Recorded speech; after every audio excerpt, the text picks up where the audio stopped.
YORUBAWUYI fídíò tí mo wá ṣe ìbínú mo wá fi ṣe inú ń bí mi ọkàn mi ń ru ìbànújẹ́ gorí ọkàn mi fún 70 or 75% ọmọ Yorùbá lídà wo ṣe Yorùbá nation or ṣe olóṣèlú lẹ Yorùbá orí mi ń gbóná ní àárọ̀ yìí YORUBAWUYI tó máa ń rẹ́rìn tó máa ń òǹkọlẹ̀ máa rí láàárọ̀ yìí I come in violence gidi ní pápá mi ò come in peace bẹ́ẹ̀ni can you imagine àwọn ọmọ Yorùbá wọ́n lọ sí Ọjọ́ta wọ́n ń ṣe rally Yorùbá nation la fẹ́ wọn ò tí dúró wọn náà wá àwọn ọlọ́pàá bẹ̀rẹ̀ sí ní yìn wọ́n níbọn wọ́n pa lára wọn àwọn amùṣùà àwọn gọ̀ǹgọ̀ṣù afọ́fúngbé mòdìdàrí olùṣí ọmọ Yorùbá kan àwọn yẹn bọ́ta wọ́n ní wọ́n ṣe hàn tí ìpààyàn tó kí lẹ wá ṣe kókó lè kóńkó ẹ fẹ́ di táùtù wọ́n pọ̀ wọn lórúkọ oríṣiríṣi ọmọ Yorùbá wọ́n pa ọmọ Yorùbá nílẹ̀ Yorùbá inú ọmọ Yorùbá mi tún dùn wọ́n tún jubilate èní ní 30th of January 2023 fídíò tẹ́wọ́ lẹ́gbẹ̀ẹ́ mi ẹ máa wo fún fídíò máa fún yín ẹ wò ẹ̀rí tó ń ṣẹlẹ̀ ń bẹ̀ convoy Buhari lẹ̀ ń wò yìí tí wọ́n ń lẹ̀ ní òkúta kì í ṣe òkúta lásán àwọn bíríkì tí wọ́n máa fi ń ṣe ọ̀nà ó ní wọ́n fi lẹ̀ convoy wọ́n fọ́ ògbó ẹ̀ àwọn ọlọ́pàá ń sá lọ ni helicopter ń fò lókè ó ń kámẹ́rà wọn ohun tó wá ń bí èmi YORUBAWUYI nínú ohun tó ń run mí nínú tó ń fọ́ mi ní orí tó jẹ́ kí inú mi máa ru ó ní wípé kò sí ọlọ́pàá kan tí wọ́n bí dáadáa kò sí ọlọ́pàá tí wọ́n bí gùdù mọ́ fádà àyáláyà ẹ̀ tó gbé ìbọn sókè tó ń yìnbọn sáwọn pípọ̀ yìí wọ́n sùn títí wọ́n sùn mọ́tò ọlọ́pàá wọ́n sùn convoy Buhari and none of these police tó lè yìn wọ́n bọ̀ helicopter kan fò káàkiri ni ọmọ Yorùbá nation tí ṣètò bẹ́ẹ̀ yẹn ìjẹ́ tẹ́lẹ̀ bá ṣẹlẹ̀ nílẹ̀ Yorùbá gbogbo wọn kọ́ ní máa pa a sọ fún yín pé Yorùbá Nigeria does not belong to you àwọn tí wọ́n ní ilẹ̀ yẹn Nigeria àwọn lélẹ̀ àwọn ọmọ ní nílẹ̀ Nigeria ẹrú lọmọ Yorùbá nílẹ̀ Nigeria ọmọ Yorùbá náà lè pa nípakúpa ṣùgbọ́n àwọn tẹ́ ń wò yìí immunity wà lórí wọn ta ló máa pa wọn immunity wà lórí wọn yet you still come online láti wá compare ọmọ Yorùbá pẹ̀lú wọn ṣé international body wọn ò rí tó ń ṣẹlẹ̀ ṣé wọn ò rí justice tabadẹ́wò ọmọ Yorùbá náà ló máa fò bọ́ta Kọ́lá Abíọ́lá Babaláì Mohammed and àwọn tó kù wọ́n pe Yorùbá ní secessionist ibi tí lọkọ bá gbìyànjú yẹn máa ń yà náà ni à ń sọ pé a fẹ́ òmìnira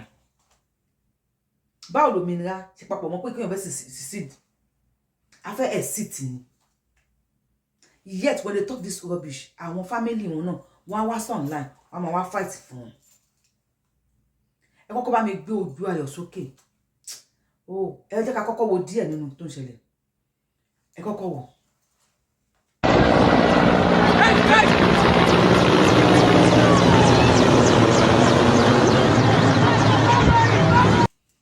ṣètìrì yẹn Kánò màá tún fi nílẹ̀ ti ṣẹlẹ̀ o Kánò ló ṣẹlẹ̀ lẹ́nu ṣé nílẹ̀ Nàìjíríà Haúsá ló ti ṣẹlẹ̀ Nàìjíríà tàwa yìí ṣé ọmọ Yorùbá kan ó lè lẹ́rú òkú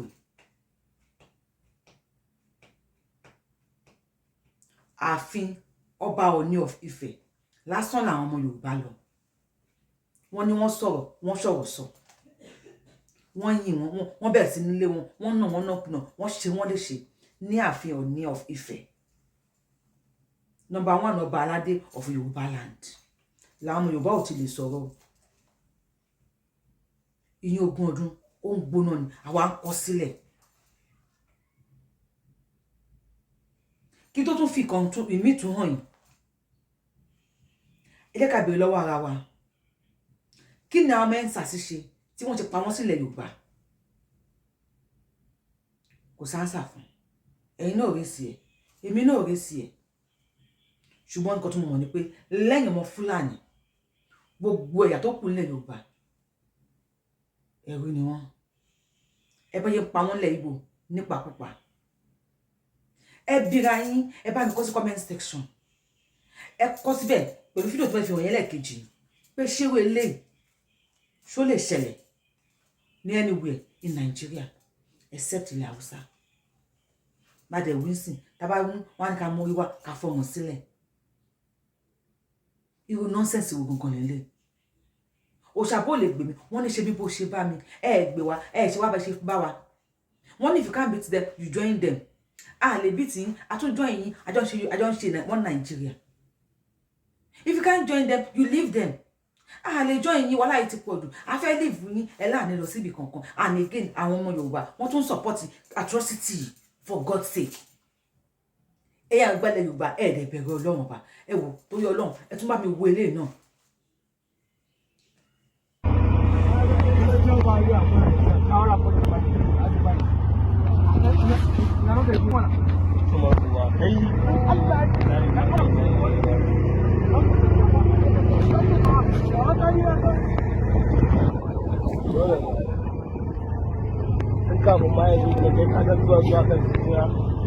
Síbẹ̀ tí pé mẹ́wàá ṣe nílẹ̀ Yorùbá ọgọ́rùn-ún ìṣẹ̀lẹ̀ ní Nàìjíríà. This is pure injustice, real injustice. Brother wa tí wọ́n yìnbọn pa lọ́jọ́ ta òun lẹ́ ń wò lẹ́gbẹ̀ẹ́ mi. Ààrí justice fún lèmi o àwọn ọmọ Yorùbá olùṣìkan ẹ bá mi hashtag Adébuwárí ẹ hashtag ọ̀kan lọ́mọ ẹ hashtag mi wọ̀láka tẹ bá ti hashtag gbogbo wọn ẹ hashtag Yakiseti ẹ hashtag bàbá Akadiski tẹ bá ti hashtag gbogbo wọn ẹ bá mi share fídíò yìí kó kàn wọ́n lára pé ṣé ayé lélẹ̀. Why are they against Yoruba people? Why are they against their tribe? Why tí wọ́n fẹ́ kí ìran tí wọ́n kó lẹ́nu àti sọ̀rọ̀? Ṣé ọmọ Yorùbá gbọ́dọ̀ lẹ́rú òkú báyìí? Àwọn náà kọ́kọ́ fò bọ́ta lórí nẹ́ẹ̀tì. Wọ́n fẹ́ pa bàbá Buhari, wọ́n fẹ́ yẹ kíní kan Buhari. Wọn ò lè bọ́ta ń sìn o. Ẹ bá mi share fídíò yìí kó kan gbogbo tó bá ti ń jẹ́ ọmọ Yorùbá kó kàn wọ́n lára. Kó wá sọ̀rọ̀ lórí ẹ̀. Kó wá compare pẹ̀lú ọjọ́ tara ni. Tí wọn ò fa wàhálà, tí wọn ò jà. Eléyìí sìn. Odidi convoy Buhari ni o. 30th of January 2023. Convoy the President Muhammadu Buhari tó wà lórí oyè nísìn because fídíò yìí ó lè wà nílẹ̀ di àwọn ọmọdọ́mọ kọ́mọ̀ pé èmi Yorùbáwùyí ni mo ṣe fídíò yìí mo lè sọ pé Buhari ló wà lórí òpó ní January 30 2023 bá mi pín kó kan gbọmọ Yorùbá lára àtàwọn bá wa àti joyè àtàwọn ọ̀tọ̀kùnrin wa kó kan wọn lára àwọn aṣòṣì máa ṣùnú ẹlẹ́pàá kánú ẹ kọ́ ṣíkẹ́ kówèrè lẹ́yìn olórí burúkú dédé.